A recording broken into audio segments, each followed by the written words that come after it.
Hey guys, so in this video I wanted to approach the book The Perennial Philosophy, written by Aldous Huxley, and I've started to make my way through this novel and I decided that I would share with you guys some of the insights I've gained from reading this book. So in this video I'm going to be approaching Chapter 1, Thou Art That, and exploring the significance of God as a transcendent idea which spreads out all over the world through various cultures and various spiritual motifs. Stay tuned.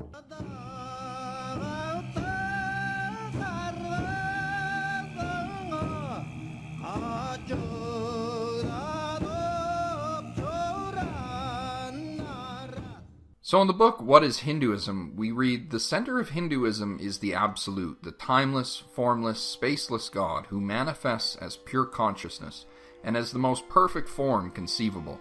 The primal soul, the first being, he radiates out from that form as a myriad of gods and goddesses. It is one God in many forms. So in Hinduism, they believe that there is one supreme being who manifests or reveals himself through an infinite number of forms. Now perhaps you might be a Christian and thinking, what a load of rubbish, God through many forms. Well, let me introduce you to the word Elohim. Elohim is a Hebrew word that we see in the Bible quite often. It's one of the most commonly used words to describe God. And most of the time we see it translated as just simply God. For example, in Genesis 1 verse 27, we read, so God created man in his own image. But this could just as easily be read as, so Elohim created man in his own image. You see, the word here in Hebrew is Elohim. But the interesting thing about Elohim is that Elohim is plural. It doesn't really mean gods so much as it means gods. Now, I once heard a Jewish teacher speak on this, and he said, we believe that the reason why God is plural is because ultimately the one God manifests himself through the infinite forces of nature. One God through many forms. We could also consider the fact that in the Old Testament there's this ambiguity between God and angels. For instance, in the book of Acts, verse 35 of chapter 7, we read that St. Stephen describes the God who appears to Moses in the burning bush as an angel. He says, through the angel who appeared to him in the bush. But if we read from the story of Exodus, we hear no mention of an angel in that scene. Rather, it simply describes the Lord, the God of Israel, being in that bush. So there's this interesting ambiguity between angels and God within the Old Testament. And this seems to be revealing of the fact that the ancient Hebrews understood the angels as messengers, right? They understood the angels as messengers of the divine will. And we see the images of these angels as having the bodies of men and heads of animals, which, interestingly enough, is very, very similar to the images we see of pagan deities. So you see, the Hebrews don't seem to have gotten rid of these pagan gods. Rather, they seem to have demoted them, or given them a place in their pantheon in which they no longer are considered gods, but rather are considered simply messengers of the one supreme God. One God through many forms. Now, what about the suggestion that God is consciousness? Well, in one of my other videos, The Problem I Have with God, I talk about this, and I explain how the Hebrew word for spirit is ruach, and ruach is usually translated as spirit, or air, or wind. And the Hebrews understood air to be representative of consciousness because when we stop breathing, we lose consciousness. So many ancient people made this connection between wind, air, and breath and consciousness. So we read in John chapter 4 verse 24, Jesus clearly states that God is spirit, God is ruach, God is consciousness. Now if God is consciousness, then that means that God lives inside of each and every one of us. God is the life, the spirit, the consciousness and vitality which sustains the world. If we look to Hinduism, we're introduced to the concept of the Atman. The Atman is the self or soul, the fundamental I that lives in the heart of everyone. And Hindus believe that this foundation of the self is Brahman. The Atman is God. The center, the core of who you are, is divine. In 1588, St. Teresa of Avila published The Interior Castle, which described the soul of a human being as a single and inseparable diamond, composed of 7 mansions. And at the center of these mansions, as a person makes their way along the spiritual journey, working deeper and deeper within themselves, they will eventually arrive at the center of this castle, the castle of their soul, to discover God. William Law, a Church of England minister, wrote, "For this turning to the light and Spirit of God within thee is thy only true turning unto God. There is no other way of finding him, but in that place where he dwelleth in thee. For though God be everywhere present, yet he is only present to thee in the deepest and most central part of thy soul. Thy natural senses cannot possess God, or unite thee to him. Nay, thy inward faculties of understanding, will, and memory can only reach after God, but cannot be the place of his habitation in thee. But there is a root or depth in thee of his habitation in thee, from whence all these faculties come forth, as lines from a center, or as branches from the body of a tree. This depth is called the center, the fund or bottom of the soul. This depth is the unity, the eternity.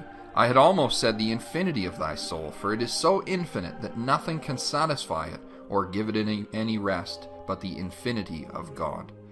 So we could ask the question, does God only dwell within, or is he also all around us? The truth is that he is both. He is all around us and he is within us. As the Christian mystic Meister Eckhart put it, the more God is in all things, the more he is outside of them. The more he is within, the more without. And I think what Meister Eckhart is describing here is the more that you realize God within yourself, the more you begin to see God everywhere else. The more you find God within your own heart, the more you won't be able to help seeing him in the hearts and eyes of everyone else. St. Mother Teresa in India often described how every time she would serve the poor, she was serving Christ. She could see Christ in their eyes. So by discovering God within ourselves, we ultimately discover God within everyone and within everything. In the Chandogya Upanishad, we hear the story of Svataka. Svataka studied under the scholars of India, and when he returned home, his father asked him, "Have you learned about that by which we hear the unhearable, by which we perceive that which cannot be perceived, and know what cannot be known?"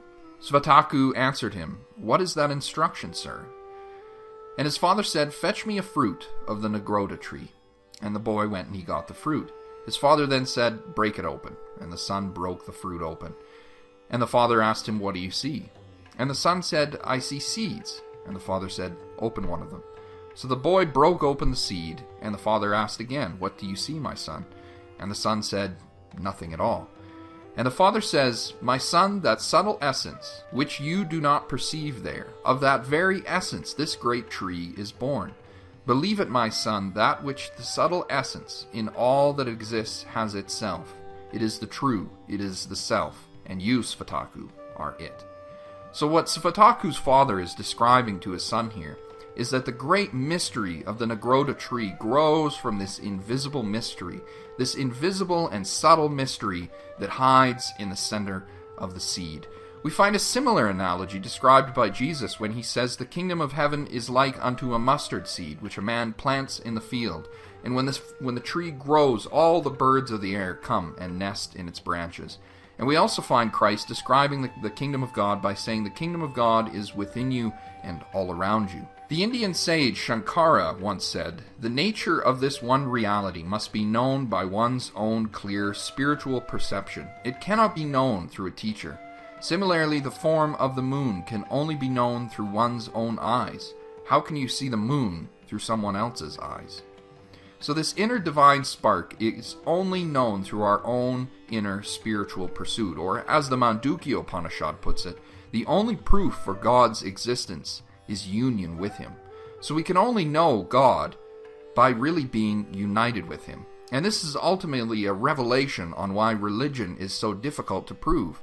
Religion is something which can only be known within the subjective experience of the mind. It is not something that can be known through scientific or objective research, because God is ultimately the center, the nucleus, the source of consciousness. The Buddhist sage Yongchai Tishi wrote, "One nature, perfect and pervading, circulates in all natures. One reality, all comprehensive, contains within itself all realities. The one moon reflects itself wherever there is a sheet of water, and all the moons in all the pools reflected across the earth are embraced by this one moon. Similarly, the Dharma body of the Buddha enters into my own being, and my own being is found in union with his." St. Catherine of Genoa puts it thus: "In God is my being, my I, my strength, my bliss, my desire. But this I that I so often call, in truth I no longer know what the I is, or mine, or desire, or bliss, or goodness." Or again she says, "My me, that's to say myself, is God. Nor do I recognize any other me, any other self, except for God himself. And my being is God, not by some participation, but by a true transformation of my whole being." Or as the Islamic sage Rumi put it, "I searched for God and found only myself. I searched for myself and found only God." We can even find this understanding of the one supreme Lord, the indweller of the heart, in Aboriginal and prehistoric belief systems. Among the Maori of New Zealand, there is the concept of the Toyora, an eternal divine spark that lives in everyone. Among the Oglala, Lakota Indians, the divine element is referred to as Sikan.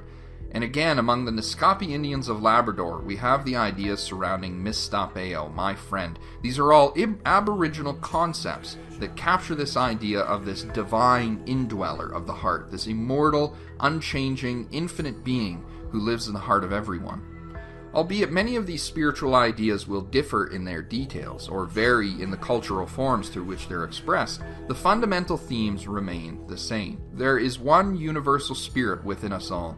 He sustains all the world and is deserving of our honor and our praise.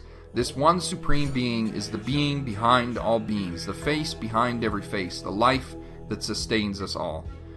And as always, thanks for watching.